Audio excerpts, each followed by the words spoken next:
Hi friends, welcome to my channel Priya blogs అండి. ఏంటి ఇంట్లో అన్ని టమాటాల తోట ఏమైనా వేసుకుందాం ఏంటి అక్క అని మీకు డౌట్ రావచ్చు. కానీ టమాటాల తోట ఏమి వేయలేదండి.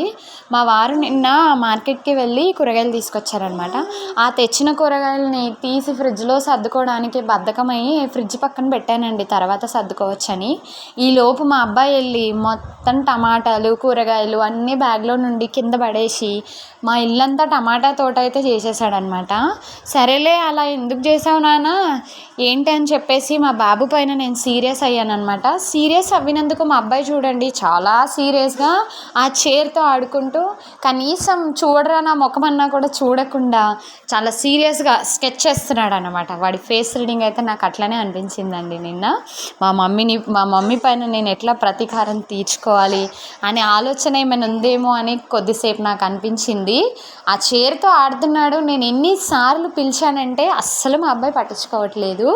వీడికి 10 నెలలే కానీ మొత్తానికి ఒక 25 సంవత్సరాల బాబుకి ఎంత కోపం ఉంటుందో అంత కోపం ఎక్కువ అనమాట.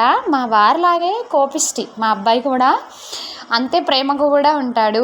చూడండి అస్సలు పట్టించుకోవట్లేదు. సరేలే, ఫ్రిడ్జ్లో నుంచి గ్రేప్స్ తీసుకొని వాడి ముందుకైతే వెళ్ళాను. చూడండి ఫేస్ అలా పెట్టి ఇప్పుడు నవ్వేస్తున్నాడు ఆ గ్రేప్స్ని చూసి. ఇప్పుడు టెంప్ట్ అయ్యాడు అనమాట ఆ గ్రేప్స్కి. సరేలే కన్నా సారీ అని చెప్పేసి ఆ గ్రేప్స్ అయితే తినిపించేద్దామని చెప్పేసి మళ్ళీ నేను వాటిని వాష్ చేయడానికి వెళ్ళాను. చూడండి ఇంకా గంతలు వేసుకుంటూ వచ్చేస్తున్నాడు. వీడియో చూడండి, లైక్ చేయండి.